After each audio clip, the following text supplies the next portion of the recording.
ჩემო ძვირფასო მეგობრებო, მე მინდა ეს დღესაც და საერთოდ ყველა მსახურებაში ძალიან მინდა ერთი რაღაცა, რომ მსახურების გულისთვის არ მსახურობდეთ. ერთხელ თურმე ერთ კაცს კითხეს, ისა უთხრეს, რომ წამოდი ფეხბურთსეო და ნანახი მაქვს უთხრა. იცით, მსახურება ნანახი გაქვთ. ჩვენ ყველას ნანახი გვაქვს მსახურება. მაგრამ როგორც ერთმა ჩინელმა ბრძენმა თქვა, რომ ერთ მდინარეში მეორედ ვერ შეხვალო, იმიტომ რომ მდინარე არ დგას, ის მიდის და როცა მეორედ შედიხარ, ის მდინარე აღარ არის, ფაქტობრივად სხვა რაღაცა. გასაგებია, ასევე მსახურება ეს მუდმივი პროცესია. ჩვენ მსახურება არ გვაქვს ნანახი, იმიტომ რომ ღმერთს დღეს ეხლა ამ დროში უნდა შენთან დალაპარაკება. ამ დროში აქვს მას სიტყვა შენთვის. ჩვენ უკვე რაში გვჭირდება, ჩვენ უკვე ვიცით.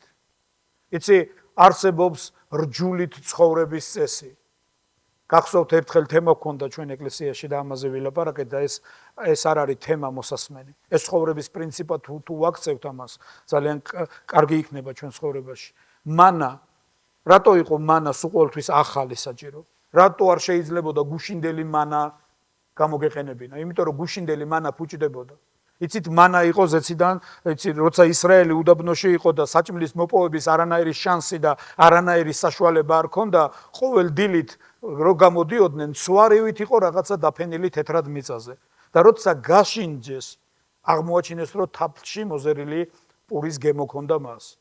მაგრამ მოსეს საშუალებით ღმერთმა გააფრთხილა და ისინი და უთხრა, მარტო იმედენი უნდა აიღოთ, რამდენი დღეს გჭირდება.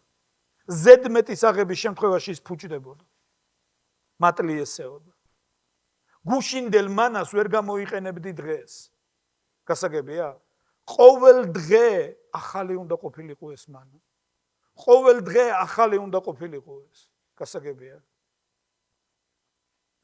მარტო ერთ შემთხვევაში არ ფუჭდებოდა მანა ბევრი აღებული, თუ სხვას გაუზიარებდი, თუ სხვას მისცემდნენ. გასაგებია? იესო ქრისტე ამბობს წმინდა წერილში. თქვენმა მამებმაო ჭამეს, ეს არის იოანეს სახარების მე-6 თავი. თქვენმა მამებმა ჭამეს პური უდაბნოში და დაიხოცნენ. ეს ამბობს, მე ვარ პური ზეციდან ჩამოსული. ჩემი ხორცის მჭამელს და ჩემი სისხლის მსმელს ექნება საუკუნო სიცოცხლე თავში. იცი, ადამიანებმა პირდაპირ მნიშვნელობით ეს დაუკავშირეს ზიარებას, რომ თურმე ზიარების დროს თუ იმ პურს ჭამ, აი ეს მაძლევს მე სიცოცხლეს. წმინდა წერილი ამბობს საჭმელი მუცლისათვის და მუცელი საჭმლისათვის. ღმერთის პოვს ერთსაც და მეორესაც. აბა რა თქვა ქრისტემ, რომ მე ვარ პური ზეციდან ჩამომავალი. იოანეს სახარების პირველი თავის პირველი მესამე მუხლები. დასაწყისში იყო სიტყვა და სიტყვა იყო ღმერთი. ღმერთთან და სიტყვა იყო ღმერთი. ის იყო დასაწყისში ღმერთთან და ყოველივე მის მიერ შეიქმნა, რაც კი შექმნილია. მე-14 მუხლი. სიტყვა გახდა ხორცი და დამკვიდრდა ჩვენ შორის მადლით და ჭეშმარიტებით ახსავსე და ჩვენ ვიხილეთ მისი დიდება, როგორც მამისგან მხოლოდ შობილის დიდება. ქრისტე ამბობს აქ სიტყვაზე. და როგორც მანა გუშინდელი დღეს არ გამოდგებოდა, სიტყვა გუშინდელი დღეს არ გამოგადგება. გამოცხადება გუშინდელი. ღმერთს უნდა რომ ყოველ დღე სიტყვა იყოს შენ ცხოვრებაში. ყოველ დღე სიტყვის თანახმად, ვიცით კი არ იცხოვრო. ღვთიური გამოცხადებით იცხოვრო. ვიცით ცხოვრება საშიშია. იმიტომ რომ ჩვენ ვისწავლეთ ქრისტიანობა. და სამწუხაროდ მეგობრებო. იცი, მე არ მინდა ქრისტიანობის მარტო პოზიტიურ მხარეზე ვილაპარაკო, დიდება უფალ ჩვენ არ ვეწევით, არ ვცვავ, არ ვლოთობთ, არ მრუშობთ, ამას არ ვაკეთებთ, ესე იგი მაგრები ვართ. თუ გახსოვთ, ორ პიროვნებაზე მოგვითხრობს წმინდა წერილი, რომლებიც ტაძარში შევიდნენ, ერთი იყო ფარისეველი და მეორე იყო მებაჟე. ფარისეველი ლოცულობდა, გახსოვთ. იესო ქრისტე ილუსტრაციას გვაძლევს ორი ადამიანის ცხოვრების ლოცვის. ფარისეველი ლოცულობდა, მადლობა ღმერთო, რომ მიათეც ვიძლევი მთელი ჩემი შენაძენიდან. მადლობა რომ კვირაში ორჯერ ვმარხულობ, დღეში ორჯერ ვლოცულობ. მადლობა რომ ეკლესიაში დავდივარ, მსახურებაში ვდგევარ. მადლობა რომ ვისწავლე ქრისტიანული ცხოვრება, ვიცი. ფარისეველი ლოცულობდა ასე. მებაჟე როგორ ლოცულობდა? განცდის ქვეშ იდგა, ზევითკენ ვერ იხედებოდა. ზევითკენ ახედვა უჭირდა. გულში მჯიხს იცემდა. ტკივილით ამბობდა, იყავ ბოწყალე ღმერთო ჩემს მიმართ. იყავ ბოწყალე ღმერთო ჩემს მიმართ. იესო რას ამბობს? ნახეთ ფარისეველი რა სწორად ცხოვრობს. იესო ამბობს, ეს მებაჟე, რომელიც ხვდებოდა თავის მდგომარეობას და იცოდა რომ თუ ღმერთი არა, ღმერთო შენ რო არისო, მე აქაც არ ვიქნებოდი სადაც ვარ. იყავ მოწყალე ჩემს მიმართ. შენი სიდიადის იმედი მაქვს. შენი წყალობის იმედი მაქვს. შენი სიკეთის იმედი მაქვს. მინდა მოგისმინო და მე ვიცით კი არ წავიდე, იმიტომ რომ ვიცით რომ წავედი ცხვირით გამოვცადე და ცხვირით ვისწავლე. რა ძნელი იყო ასე წასვლა. მაგრამ მინდა დღეს მოგისმინო. მე მინდა კითხვები მქონდეს, ეხლა რა გავაკეთო ღმერთო? რატო უნდა ვიკითხო, მე ისეც ვიცი? იცი, ადამიანები ხშირად ტრაბახობენ იმით, რაც ისწავლეს. ბევრი წიგნი წავიკითხე. ბევრ მასწავლებელთან ვიარე. მე ბევრი ვისწავლე. მე ბევრი ეს გავაკეთე. მინდა ერთი მუხლი გადავშალოთ. ეს არის ფილიპელთა წერილი. მე სწავლის მოწინააღმდეგე არა ვარ. მე სიბეჯითის მოწინააღმდეგე არა ვარ. მე უხეშობის მოწინააღმდეგე ვარ. სიჯიუტის და მოუდრეკელობის მოწინააღმდეგე ვარ. იმიტომ რომ ხშირად ეს ჩვენი მიღწეული წვერვალები ჩვენ რო დავებყარით, კედლად აღიმართება ჩვენსა და ღმერთს შორის და ხელს უშლის ღმერთს ჩვენ სირბილეში. ხელს უშლის ღმერთს კურსი შეგვაწვლებინოს. იმიტომ რომ ჩვენი კურსი განსაზღვრულია უკვე. მოდი სანამდე წაგიკითხავდით. თუ გახსოვთ ერთი პიროვნება, რომელიც ზედა სართულზე არის, ბანს რო ეძახიან და მოშივდა. ჭამა მოუნდა. დამ დროს ხედავს ხილვას. ციდან ეშვება დიდი ტილოს მსგავსი რაღაც ჭურჭელი, რომელშიდაც არის ყველანაირი ცხოველი და ფრინველი. როგორც წმინდა, ასევე უსურმაგიც, იცით რომ რჯულის თანახმად იყო რაღაც ცხოველები, რომლის ჭამაც ებრაელებს არ შეეძლოთ. და ამ პიროვნებამ ეს წმინდა მოციქული პეტრე იყო. იცოდა რისი ჭამა შეიძლებოდა და რის ჭამა არ შეიძლებოდა, იმიტომ რომ რჯულს იცნობდა, იცოდა. და ეს მის სიტყვა, ღმერთი ეუბნება, დაკალი და ჭამე. ო ღმერთო, მე ცხოვრებაში უწმინდური არაფერი მიჭამეა.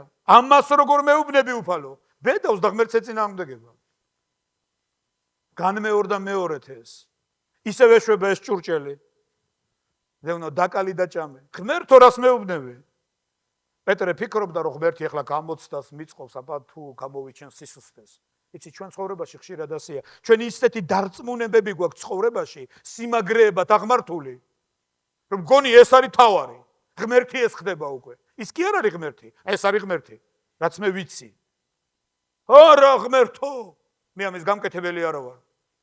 მესამედ განმეორდა ეს კიდე. ღმერთი უნდა დაკალი და ჭამე. არა ღმერთო, არაფერია უწმინდური, რაც ღმერთმა გაწმინდა. და თვითონაც ვერ ხვდება ღმერთი ეს რას ნიშნავს.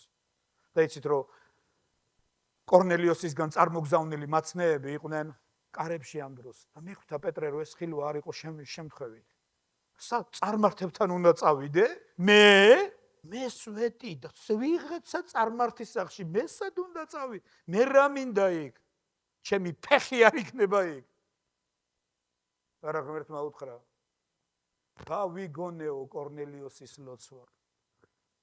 დავინახე მისი გულის მოდრეკა. ვიცი რა ტრიალებს მის შინაგანში. მე ვიცი მისი ფიქრები, მე ვიცი მისი აზრები. მე ვიცი მისი ძიებები. და პეტრე ფიქრობს, ეხლა ფაქტს ვეღარ გაექცა. მე მიცი ხშირად მიყვარს, რომ არა მარტო წავიკითხო თვალებით, სიუჟეტი გამოვიკვლიო ხოლმე. არც ჩავწვდე. რატო ელაპარაკება ღმერთი ასე? და პეტრე ფიქრობს, რაც არის. რაღაც ღმერთი მეუნება წავალ. წავალ ორ სიტყვას ვეთყვი და წარმართებო თქვენთან რა უნდა ღმერთს და წამოვალ უკან. და რომ მივიდა პეტრე ბაგე გახსნა და რამდენიმე სიტყვა თქვა და რაღაცა ხდება. და სული დაეშვა მათზე, სული წმინდა. და იწყეს წინასწარმეტყველება და ენებზე ლაპარაკი. იდგას და ღმერთო ჩემო. ეხლა რა გავაკეთო? პეტრე ფიქრობს. წინ წასვლა არ შემიძლია, დაბრუნების მცხვენია. ეხლა რა გავაკეთო? ღმერთმა სული წმინდა მისცა. და ეხლა რა გავაკეთო? ისინი ამას ვერ გაიგებენ. და როგორ მოვიქცე? მადლობა ღმერთს, ეს კაცი მორწმუნე იყო და თქვა, ვის შეუძლია წყლით ნათლობა დაუკავოს იმათ, ვისაც ღმერთმა ჩვენსავით, ჩემსავით, სულიწმინდა. ეხლა კი ვხვდები, თვალები აეხილა პეტრეს. ეხლა კი ვხვდები, რომ ღმერთს თურმე ყველა ერში ყოლია თავისი მორჩილი. მანამდე რატო ვერ ხედავდა? იცი რატო? თავისი წარმოსახვები ჰქონდა გაჩხერილი გონებაში. თავისი სტანდარტები ჰქონდა, თავისი ფორმულები ჰქონდა გაჩხერილი გონებაში, რომელიც მის თვალებს ხურავდა და კეტავდა და ვერ ხედავდა ამას. იცი რამდენი არის ასეთი ჩვენ ცხოვრებაში მეგობრებო? მე ვიცი. რჯული იყო, იცი რჯული უნდა 633 დებულება იყო, როგორც ამბობენ რჯულში და იყვნენ ადამიანები ზედმიწევნით იწოდნენ ეს დებულებები. და იცავდნენ მათ. წმინდა მოციქული პავლე ერთ-ერთ ადგილზე ამბობს და ეს ადგილი წეხან უნდა წამეკითხა. მე ვარო ზედმიწევნით რჯულის ერთგული. ზედმიწევნით იცავდნენ რჯულს. ერთი ადგილი მინდა წაგიკითხოთ, მოდი ნახოთ ეს არის ფილიპელთა წერილის მესამე თავის მეოთხე მუხლიდან. თუ ხორცისადმი ნდობაც შემეძლო, თუ სხვა ვინმე ფიქრობს, რომ ხორცს მიენდოს, მე მით უმეტეს. წინა დაცვეთილი ვარ, ნახეთ პავლეს წოდებები, ნახეთ ახლა პავლესი, რასაც ის ჩამოთვლის, რაც მიღწეული ქონდა, რომელი მწვერვალები ქონდა დაპყრობილი. წინა დაცვეთილი ვარ მერვე დღეს, მოდგმით ისრაელიანი, ბენიამინის ტომიდან, ებრაელთაგან, ებრაელი, რჯულით ფარისეველი, ეკლესიის მოშურნედ მდევნელი, რჯულის სიმართლით უმციკლო. ეს იცი რას ნიშნავდა, ეს იცი რა განსხვავება იყო. ამის გამო შეიძლება ჩაეკოლა თუ ეს არ იყო. მაგრამ ბევრი მოწმობა იყო პავლეზე, პავლე იყო საულე იყო ტიმოთეს თანაკურსელი. ტიმოთეს მეთქი, სტეფანეს თანაკურსელი, ბოდიში. ისინი გამალიელის ფეხებთან იზრდებოდნენ და ერთმანეთს ასწრებდნენ მოშურნეობაში. და როცა სტეფანეს ქოლავდნენ, პავლე იქ მოწმეთ იდგა ამ დროს. პავლე ერთ-ერთი ინიციატორი იყო ამ სისასტიკის. და იმიტომ კი არა, რომ ის არა, სრული საბაბი ქონდა, თავისი წარმოსახვების თანახმად, რასაც აკეთებდა, ისეც უნდა გაეკეთებინა. გასაგებია? და ნახეთ, პავლე ლაპარაკობს აქ. აქ უკვე საული აღარ არის, აქ უკვე პავლეა. და პავლე ლაპარაკობს. ეკლესიის მოშურნედ მდევნელი რჯულის სიმართლით უმციკლო. მაგრამ რაც ჩემთვის მოგება იყო, წაგებად ჩავთვალე. ქრისტეს გულისათვის. რაში დაჭირდა ღმერთს, რომ ეს ამხელა მწვერვალები პავლეს გადაეყარა? რა ღმერთი განათლების მოწინააღმდეგეა? მინდა შეგეკითხოთ, ღმერთს ჩლუნგები უფრო ჭირდება? აი აქედან გამომდინარე, ბევრმა ადამიანმა დიპლომები უნდა გადავყაროთ, რაში გჭირდება, მთავარია ცხვირში ვიქეკოთ. არა, მეგობრებო, ეს ასე არ არის. ღმერთი ამისკენ ჩვენ არ მოგვიწოდებს. ნახეთ, მაგრამ რაც ჩემთვის მოგება იყო, წაგებად ჩავთვალე ქრისტეს გულისთვის. ახლაც ყველაფერი წაგებად მიმაჩნია ჩემი უფლის იესო ქრისტეს შეცნობის უპირატესობის გამო. რისთვისაც უარი ვთქვი ყოველივეზე და ყველაფერს ნაგვად მივიჩნევ, რათა ქრისტე შევიძინო. რატომ არის განათლება საპირწონე ქრისტესი? თქვენ როგორ ფიქრობთ? რატომ არის ერთგულება, როდის მერე გახდა ერთგულება ცუდი? როდის მერე გახდა მოშურნეობა, ბოროტება? პავლე ამბობს, რომ ერთგული ვიყავი, ისრაელიანი ვიყავი, რჯულის სიმართლით უმციკლო ვიყავი, მოშურნე ვიყავი. როდის მერე გახდა ეკლესიის მიმართ გამოჩენილი პატრიოტობა, ბოროტება? თუ მოშურნე ხარ შენი, აბა რა უნდა იყო? სულ ერთია უნდა იყო? და იცი ადამიანებმა ასეთ ჩათვალეს. თავარია მე ვიყო მშვიდად. ეში მაინტერესებს. იცი, სხვათა შორის შემო მეგობრებო, ამ საუკუნის ერთ-ერთი დამახასიათებელი ნიშანი ესეც არის გულგრილობა. ადამიანები გულგრილები გახდნენ. მე არ მეხება. მე არ მინდა ეს გავაგრძელო ძალიან. მე მინდა შეგეკითხოთ, როდის მერე გახდა ერთგულება, ბოროტება? როდის მერე გახდა მოშურნეობა ცუდი? პავლე ამბობს, ესენი მქონდა და გადაუყარეო. განათლება როდის მერე გახდა ცუდი? სინამდვილეში ეს ცუდი არ არის. პირიქით. ღმერთი თვითონ არის მოშურნე. ღმერთი თვითონ არის ერთგული. ამენ. რამდენჯერ წერი ერთგულია უფალი. ამენ.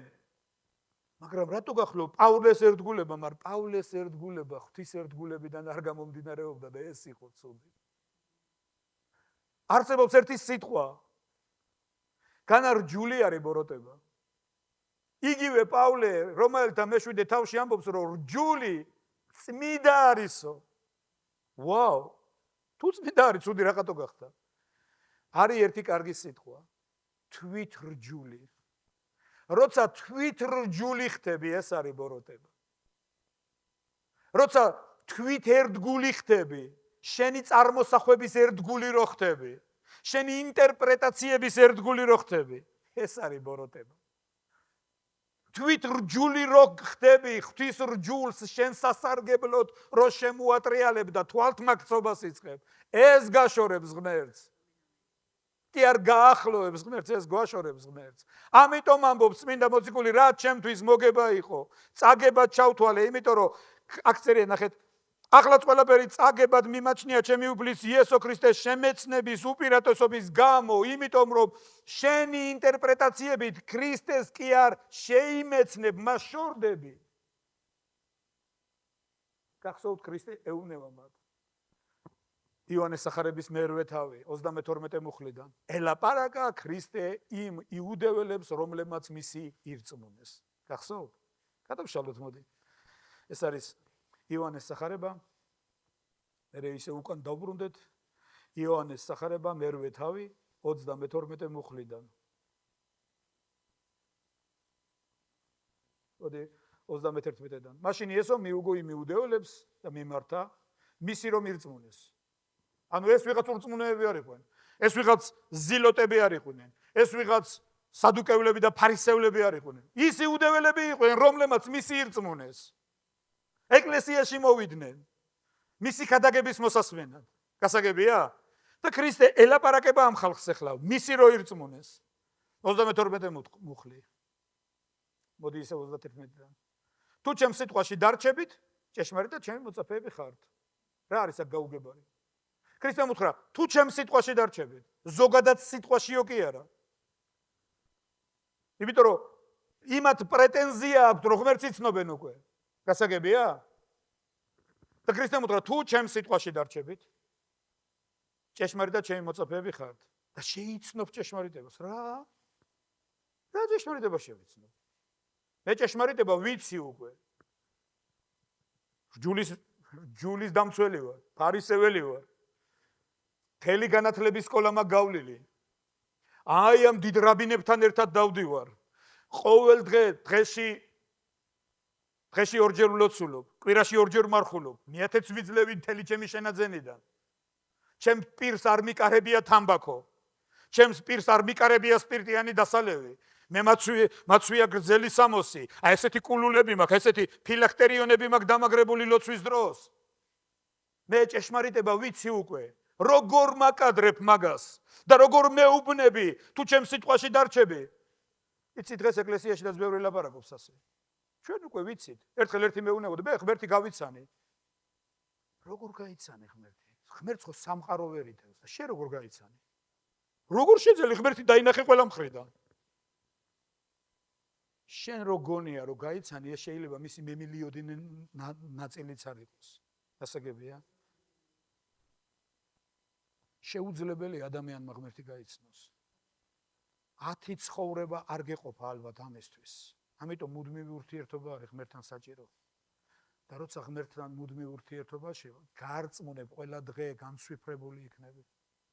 ყველა დღე აღფრთოვანებულები იქნები. იცი რატომ? ახალ და ახალს აღმოაჩენ ყოველ დღე.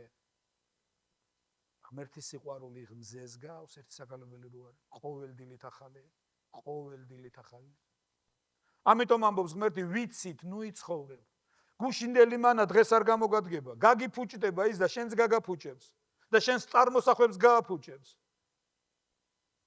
სამწუხაროდ ჩემო მეგობრებო და ხშირად მე ვარ ასეთ, ხშირად ჩვენ ვართ და მე სხვაზე არ გელაპარაკებთ. მოდი დავფიქრდეთ ახლა ჩვენ თავზე ვილაპარაკოთ. ხშირად ჩვენ იცი როგორ ვიცხოვრობთ? ჩვენ შეკითხვები არ გვაქვს. იცი რატომ? შეკითხვები სხვას უნდა კონდეს ჩვენთან სინამდვილეში. ამიტომ არ გვაქვს შეკითხვები. იმიტომ რომ მე ვიცი. მე ძალიან კარგად ვიცი. მე შეკითხვა კი არ მაქვს. მე დირექტივები მაქვს შენთვის. იმიტომ რომ შენზე მეტი ვიცი. იმიტომ რომ შენზე მეტი წიგნი წავიკითხე. იმიტომ რომ შენზე მეტი ერთგულება მაქვს რაღაცეებში. მე ვიცი. ძალიან გამიხარდა, როცა ალექსანდრე ელიზიაევს აქ შეკითხვა დაუსვეს. მე მაქვს ერთი მნიშვნელოვანი პასუხი ამაზე. არ ვიცი. ეს ძალიან კარგი პასუხია. მე ძალიან მომწონს ასეთი პასუხები. იმიტომ რომ ვისაც გონია რომ რამე იცის, მან ჯერ კიდევ ისე არ იცის, როგორც უნდა იცოდეს. გასაგებია? მე ერთი რაღაცა ვიცი, რომ არაფერი არ ვიცი, თუ მასთან ერთად არ ვარ. და რაც მე ვიცი, ისიც კი არაფერი არ არის. ის საერთოდ არ ნიშნავს არაფერს. გასაგებია? ამიტომ ამბობს წმინდა მოციქული პავლე. ამიტომ თუ ძეგა განთავისუფლებს, ნამდვილად თავისუფლები იქნებით. აქ ქრისტე ლაპარაკობს პავლე მეთქი ბოდიში. და რეაქციას იღებს. ჩვენზე როგორ ლაპარაკობ ამას? ჩვენ აბრაამის შვილები ვართ და ქრისტე ეუბნება, აბრაამი რო თქვენი მამა იყოს, მაშინ მე კი არ გაგაღიზიანებდით. ჩემი დანახვა გაგიხარდებოდათ, მაგრამ ჩემი ლაპარაკი გაღიზიანებ. იცი რატომ? ვერ თავსდება ჩემი სიტყვა თქვენში. ვერ თავსდება ჩემი სიტყვა. ორი ნივთიერება მეგობრებო, ზეთი და წყალი. ჩაასხით ერთ ბოთლში, აჭანჭყარეთ რამდენიც გინდა. ვერაფერ აურევ ერთმანეთში. არ ეზავება ეს ორი რაღაცა ერთმანეთს. ქვეყნიერება და მისი სიმაგრეები. შეიძლება ისწავლო ზეპირად წერილი, შეიძლება ისწავლო რაღაცეები, ვიცი, გავიარე, ვისწავლე, მაგრამ ვერ ეზავება ეს ღმერთს. ქრისტეცენტრიზმი სხვა რამეა. ქრისტეცენტრიზმი ეს უშუალოდ ქრისტესთან ურთიერთობა. ეხლა დავბრუნდეთ ისე ფილიპელთა წერილში. ფილიპელთა წერილის მესამე თავი. მეოთხე მუხლიდან ვკითხულობდით.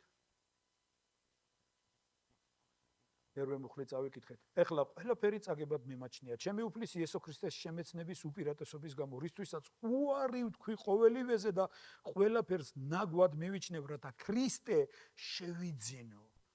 კი, მაგრამ კიდე შეკითხვა მაინტერესებს. განათლებასთან ერთად ვერ შეიძენ ქრისტეს? ვერა? მე ასე არ მჯერა. მე არ მჯერა, რომ განათლება ქრისტეს შეძენის საპირწონე არის. ერთგულებასთან ერთად ვერ შეიძენ ქრისტეს?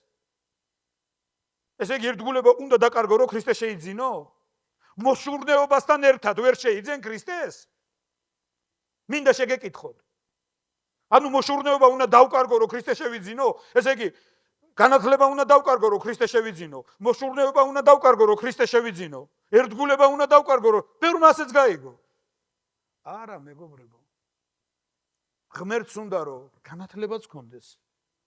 ერთგულებაც გქონდეს, მოშურნეობაც გქონდეს, ოღონდ ქრისტესგან გამომდინარე. ეს ყველაფერი ქრისტესგან, შენი წარმოსახვები და შენი სიმაგრეები, სიმაგრედ რო აღიმართა შენსა და ღმერთს შორის. და რო უპირისპირდება ღმერთს, მის ნებას და მის სიკეთეებს შენ ცხოვრებაში.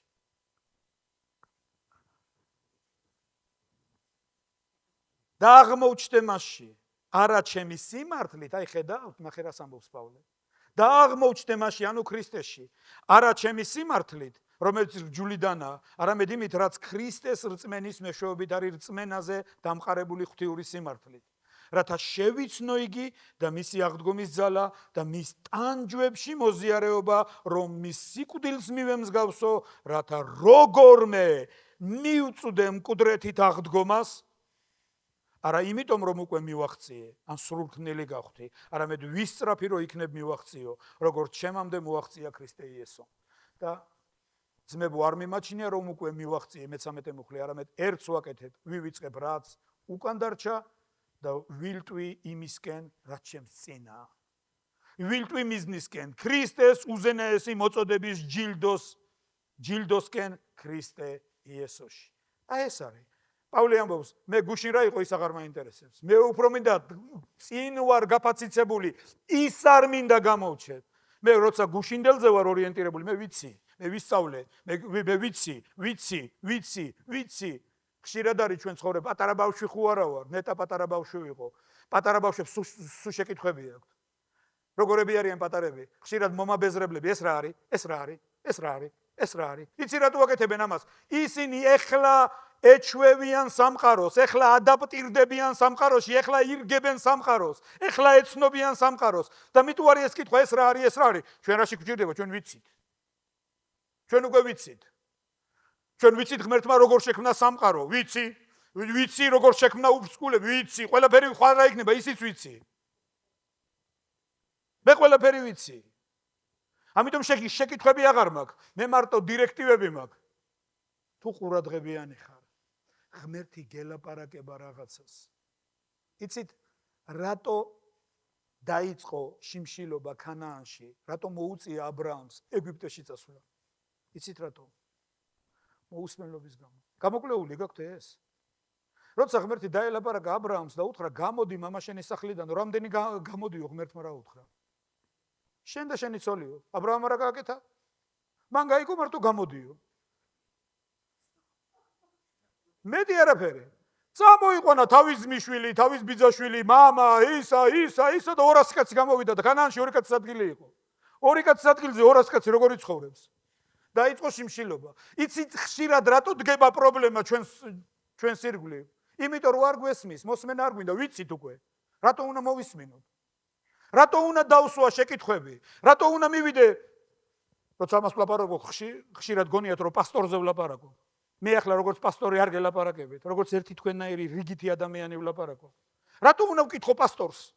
მე ხო ისეც ვიცი. მაგრამ რა უნდა მასწავლოს, რომ მე არ ვიცი რომ? მე პატარა ბავშვი ხო არ ვარ? გუშინ ვფიქრობდი ამაზე. ებრაელების მე-13 თავი წაკითხული გაქვთ? მე 17 მუხლი. აი დაიწყო ისევ პასტორების მორჩილებაზე ლაპარაკობს. მე პასტორების მორჩილებაზე არ ვლაპარაკობ, მე საქმეში უფროსზე ვლაპარაკობ. საქმეში უფროსზე. ნებისმიერ პატარა ჯგუფში, ოჯახში არის საქმეზე უფროსი. და ვინ დააყენა ღმერთმა ამისთვის? ის, ვისაც მაგარი მუშტი აქვს. არა. ყველა პატარა საქმეში არსებობს საქმეზე უფროსი, პასუხისმგებელი პირი, ვისაც ღმერთი ელაპარაკება. ხო გახსოვთ მოსეზე რო წუწუნებდნენ აარონი და მირიამი. და რას ამბობდნენ? რას გაგვიბატონდა ეგო? თვითონ უცხოტომელი ცოლი ყავდა, ამათ უშლიდა. თვითონ ყავდა უცხოტომელი ცოლი და ეს ციფორა არ იყო? ეს სხვა იყო კიდე. ამათ უშლიდა. და მე ესენი დაძდნენ და ფიქრობენ ლოგიკურად. კი, მაგრამ რაც მაგანიცით ჩვენც ვიცით. განა მარტო მაგას ელაპარაკება ღმერთი, მე არ მელაპარაკება? და ღმერთმა ხო გაიგო ეს. და მოვიდა ეხლა სახალხოთ უნდა გელაპარაკოთ ღმერთი ეუბნება. თქვენ გელაპარაკებით ღამეულ ხილვაში, მოსეს პირისპირ. ერთ და იგივეა? თქვენ ხედავთ მოქმედებებს, მოსემ გზები იცის. ერთი და იგივეა? იმათ იცი რა უნდათ? ჩვენც ხო ვიცით. რატო უნდა მოусმინო მაგას? რატო უნდა შევეკითხო? მეც ხო ვიცი. რატო უნდა მე დავждები საჭესთან ავტობუსში? თვითმფრინავზე პილოტი მე ვიქნები დღეს. ღმერთმა დაგვიფაროს. ღმერთმა დაგვიფაროს. მაგრამ ღმერთმა იცის და თუ მოძებნი შენს გეცოდინება, თუ კითხვებს დასვავ, შენს გაგიზიარდება, შენამდეც მოვა, შენს გაიგებ. იცი იყო მომენტი, როცა ქრისტემ სისხლზე და ხორცზე ილაპარაკა. გახსოვთ, მან თქვა, რომ ჩემი ხორცი საჭმელია ნამდვილი. ჩემი სისხლი სასმელია ნამდვილი. ვიღაცებმა პირი დააღეს, რას ლაპარაკობ? კანიბალები უნდა გავხდეთ? დადგნენ და წავიდნენ, რა სისულელეებს ლაპარაკობს. ეს ხო ჩვენ წავიდნენ. პეტრე არ წავიდა. პეტრე პირდაღებული დარჩა იქ. და უყურებს. მობრუნდა ქრისტე და ეუბნება, თქვენც ხო არ გინდათ წასვლაო? პეტრე მითო კი არ დარჩა, რომ ყველაფერი გაიგო, არა. თვითონაც ასე არ იყო. მაგრამ იცი რატო დარჩა? მან თქვა, რომ ახლა ვერ გავიგე, მაგრამ გავიგებ. თუ დავრჩები გავიგებ.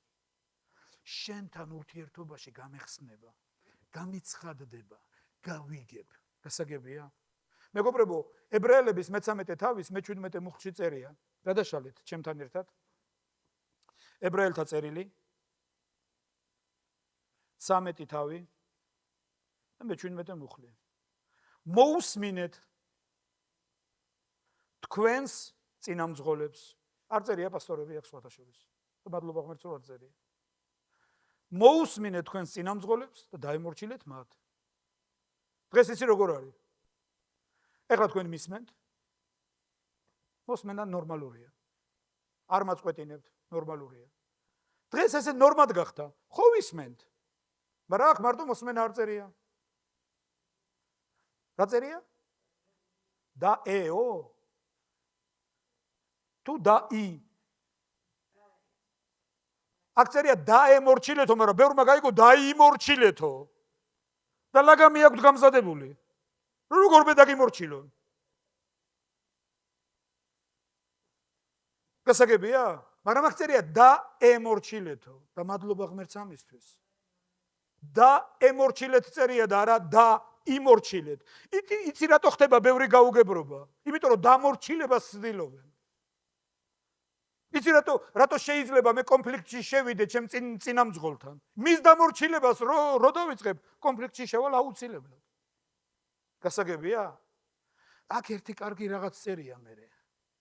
ჩემზე ეს სიტყვა მე მელაპარაკება. ახლა მე კი არ გელაპარაკები თქვენ წაიკითხეთქო. მე ჩემ თავს ვეუნევი და წერილი მე მეუნევა დაემორჩილეო. მე მეუნევა შმაგი ჭანკვეტაძეს წერილი დაემორჩილე შენ წინამძღოლსო. და მერე წერია. რადგან ისინი ფხიზლობენ თქვენ სულებზე როგორც ანგარიშვალდებული. რათა ამას სიხარულით აკეთებდნენ და არა კვნესით. იცი შეიძლება კვნესით აკეთო რაღაცა. იცი შეიძლება ჩემ წინამძღოლმა ჩემთან ურთიერთობაში რაღაცეები კვნესით აკეთოს. ვერ გამაგებენ. დავითი კვნესოდა იოაბთან დამოკიდებულებაში. გახსოვთ? იოაბი სიცოცხლეს უმწარებდა. ერთგული არისო? მიძღვნილი არისო? მოშურნი არისო? მამაცი არისო? მებრძოლი არისო? ვინ დასწამებდა ამას იოაბს? მაგრამ დავითს აკვნესებდა. სიცოცხლეს უმწარებდა. თუ გახსოვთ? ჩემო ძვირფასებო, გუშინდელი მანა პრობლემა არის სულ. ვიცი, სულ პრობლემა არის. იცი თუ გინდა რომ იცოდე, მიუახლოვდი ღმერთს. მიუახლოვდი და ბევრი კითხვები დასვი. ბევრი კითხვები. ღმერთო მჭირდები? ხშირად ვამბობ. და მართლა აქტუალურია, გჭირდები, თორე სინამდვილეში არაფერში არ გჭირდები. იცი რისთვის გჭირდები? ღმერთო მომე. დაი. მომე ღმერთო. მაკურთხე ღმერთო. ერთხელ ლოცულობდი. ლოცვითი პროგრამა მქონდა ჩამოწერილი, გაწკეპილი. იცი როგორ? პუნქტებად ჩამოწერილი. 45 პუნქტი მქონდა დაახლოებით ჩამოწერილი და ყველასთვის რო ვლოცულობდი, საათის შეხედვა აღარ მჭირდებოდა ხოლმე, საათი და 20 წუთი გადიოდა ხოლმე. ყველა საკითხზე რო ვილოცებდი და მინიმუმ დილას აღამოს აუცილებლად ვლოცულობდი ამისთვის. ეს იყო ჩემთვის წმინდა კანონი, ჩამოწერილი. და იცი ერთხელ როგორი განცდა და მეუფლა, უეცრად წარმოვიდგინე ღმერთმა თავის აზრებში წამიყვანა, რამდენიმე წუთი გადავაცილე. წარმოიდგინეთ სახში ზიხარ დაღლილი, გადაკანცული, კარებზეა ზარი. გააღეკარები და ვიღაც უცნობი დგას. გეუბნება, მშია. აჭამე მწყურია, დაალევინე, ბანაობა მინდა, აბანავე, სასაცმელი არ მაქვს, ჩააცვი. ჩემ შვილებშია, წახვედი აჭამე ისა მის შვილებს, ჩემ ნათესავებშია, წახვედი ესეც გააკეთე. კიდე რაღაც საჭიროება, ავეჯი უნდა, ეს უნდა, მანქანა უნდა, ისეს დარბი ხარ მის ირგვლივ და ბოლოს გეუბნება.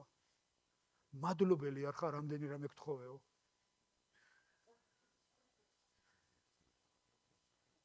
იცი ჩემი თავი წარმოვიდგინე ამათ, იმიტომ რომ ყველა ჩემი 45 საჭიროება იყო ღმერთო მომე. და რო დავამთავრებდი ლოცვას, სიამოვნება მავსებდა ხოლმე, მეთქი რა მაგარი ვარ. რამდენი ვიმათხოვრე. 45 საჭიროებაში ერთი არ უნდა არსებობდეს, ღმერთო რას მიბძანებ რო გავაკეთო. ღმერთო რა გინდა რო გავაკეთო. ღმერთო მინდა რო მითხრა. მინდა რომ შემეხო, მინდა რომ დამელაპარაკო, მინდა რომ გამაგზავნო. არა ღმერთო სამცალია, მე სამათხოვრო მაქვს ბევრი. მომეციეს, გამაკეთებინე, წამიყვანე იქ, წამიყვანე აქ და თანეუნები ღმერთო მადლობელი არა ხარ ამდენი რამე გთხოვე. მაგრამ პავლე თვითონ ბრმა დაბრმავებული. ორი შეკითხვა ქონდა. პირველი, ვინ ხარ შენოფალო? მე მინდა ვიცოდე ვინ ხარ შენ. ყოველ დღე აღმოგაჩინო ჩემ ცხოვრებაში. მეორე, რას მიბრძანებ რო გავაკეთო? რა უნდა გააკეთო ბრმა ხარ? განადგურებული. მაგრამ ესე უნდა რას მიბრძანებ რო გავაკეთო? რას მიბრძანებ ღმერთო რო გავაკეთო? წადი და კითხე. ანანიას ვკითხო? ვინ არის ანანია? ვინ მიგდია მაგას რა უნდა ვკითხო? არის ერთი სიტყვა მეგობრებო. დერიდეთ ამ სიტყვას. რა არის ეს სიტყვა? მიუღებლობა. მიუღებლობა. იცი ქრისტეზე რას ამბობდა? ეგ მარიამის ძე არის. მაგან რა უნდა გვასწავლოს? იცი მარიამის ძე რას ნიშნავდა? საერთოდ ადამიანებს მარიამის ძე არ განიხილავენ. რატო ეძახდნენ იცი ქრისტეს მარიამის ძეს? მამა არ ყავდა და მითო. ანუ ამით ბოდიში ჟარგონზე ლევად გაჩენილს ეძახდნენ. უკანონო შვილს ეძახდნენ. სადღაც იცუღლუტა და ისე გაჩნდა. მაგრამ რა უნდა გვასწავლოს? რა სიკეთეა გალილეიდან, ნაზარეთიდან? რა სიკეთე შეიძლება იყოს იქიდან? იცი რატო ამბობდნენ ამას? ნაზარეთში იყო რომაელთა დიდი ბაზები, სამხედრო ბაზები. და ქალებზე ძალადობდნენ და მრუშობით და გარყვნილებით და ლოთებით იყო სავსე იქაურობა. და როცა ნაზარეთს ახსენებდი, ამაზრზენი იყო ყველასთვის, ყველა მართლმორწმუნისთვის. და რო გაიგეს რომ იესო ნაზარეველი, რა სიკეთე შეიძლება იყოს ნაზარეთიდან? იქ ხომერთო მრუშები და ცოდვილები ცხოვრობენ. ესაგებია. ხშირად ჩვენი წარმოსახვები ხელს გვიშლი. ჩვენი შეხედულებები ხელს გვიშლი. ერთსაც გეტყვით მეგობრებო, რაღაც ამდენი მომითმინე. დღეს მეორე თემას მინდა შევეხო, მაგრამ ამას შემდეგში კარგად დავამუშავე. ქრისტე ეხმარებოდა ადამიანებს, რომ პრობლემები დაეძლიათ. ფარისევლები ასწავლიდნენ ადამიანებს სწორად ცხოვრებას.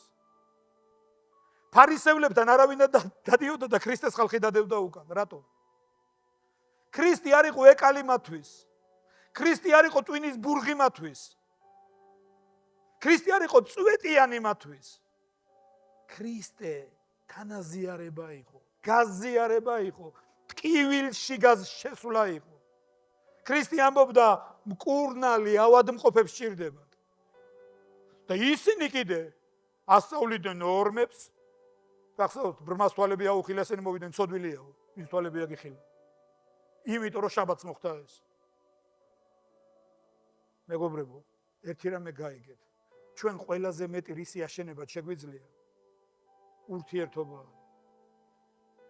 გაიხედა ვირგული, ყველაზე გაბრაზებული ხარ, ყველაზე ნაწყენი ხარ, ადამიანებს ეშინია ჩემთან ურთიერთობა.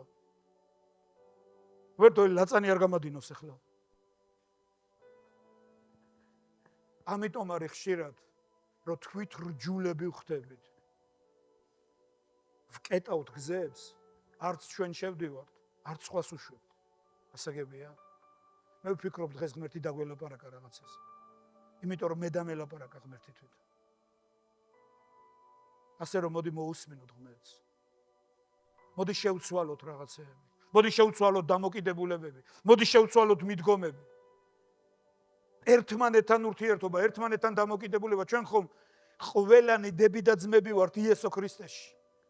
ღმერთმა ხო საკუთარი ძვირფასი სისხლით შეგვიძინა.